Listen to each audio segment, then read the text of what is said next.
Yummy! Energy na naman oh. Biyahe na ulit tayo, alas 10 na ng umaga. Aksidente naman sa Ipil.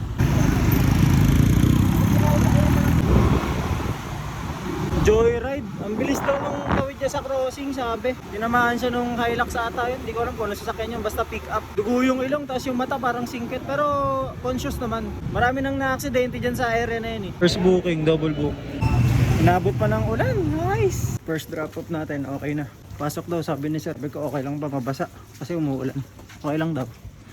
Yun, na-drop na natin. Okay na, na-drop na natin yung dalawa para sa 97 pesos. Habang it's raining in Manila. Parang palamuti lang tayo dito ah. Sila padaan-daan lang, may nakuha lang yung mga order doon ah. Dahil yan sa Aboko boss eh.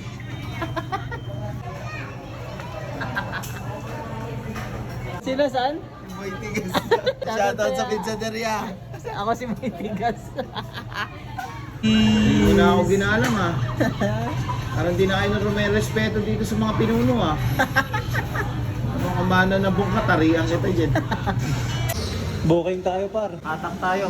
Dash coffee. Ito sa may second floor. Very aesthetic sa loob rin. Ulo ng ulan, minsan uulan, minsan na araw. Papasuotin ka ng kapote, tapos paghuhubadin ka rin. Pinasukan tayo, nag-drop na tayo pero pinasukan tayo. Ang sumunod natin is Grab Express. Ito ata pinaka minimum per 440 meters lang yung drop off ko. Tapos 49 pesos yung pamasahe. Hello po, nandito na po ako sa PIN. Apo, salamat po. Same lang pala, 49 pesos. Mapa Express or Grab Food. Ito kasi Grab Food eh. 49 pesos din. Kakatalo lang pala kapag rush hour na kasi may plus 15 pesos yung Express. Pero less ng 1 piece na gem. At least alam na natin na halos walang different. Now we know. Nag-pick up tayo, Panda Express.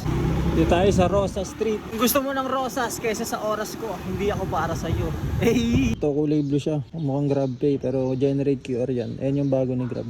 May oras yan kapag ka nandito na kayo, tsaka nyo lang pinlit. 290 seconds, 300 seconds. Pag na-scan nyo na yun, puputok na lang yun. Tapos yun, lalabas na ulit dito. Ibig sabihin, paid na. Last drop na natin to bago matapos yung planner. Isang drop off natin, malapit na sa amin. Diretso uwi na ako. Kasi tapos naman na yung planner eh. Para di na tayo mag-express. Pang 12 ko to, double booking. Let's go, mamaya ulit alas 5.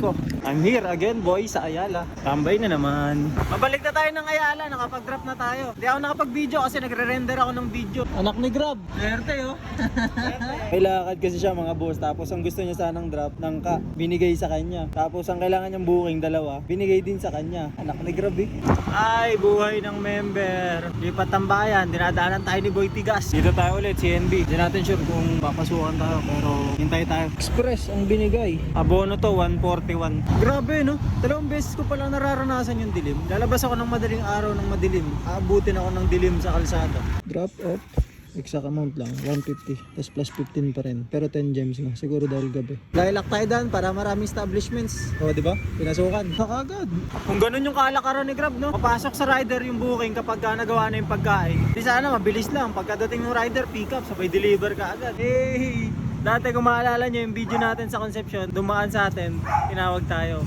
Hindi ko alam kung maaalala nyo yung si Justin pero dati na siyang nagko-comment sa mga video ko, sana daw makita niya ako. Tapos yun, lagi niya daw ako inaabangan doon at na-tsempohan, nakita niya nga ako doon. Pauwi pa lang siya, kakagaling niya lang daw sa patuli, nagpa-libreng tuli ata siya. Dalat kay Justin, OG yan, OG natin na followers yan. Naubos na naman yung rider dito sa Tambayan, no? May isa pa doon. Ayaw pa sa akin ibigay. 10:30 na halos. Kawawa naman si Nunoy. Labas ng labas. Wala tayong booking. Change location tayo. Wala pa rin talaga. May isang oras pa pero uwi ko na to. Wala talagang booking sa akin. Makakasabay naman tayo dun na wala rin talaga silang booking. Pero tayo kasi naglipat-lipat na tayo eh. Wala talaga. Kaya uwi na natin to.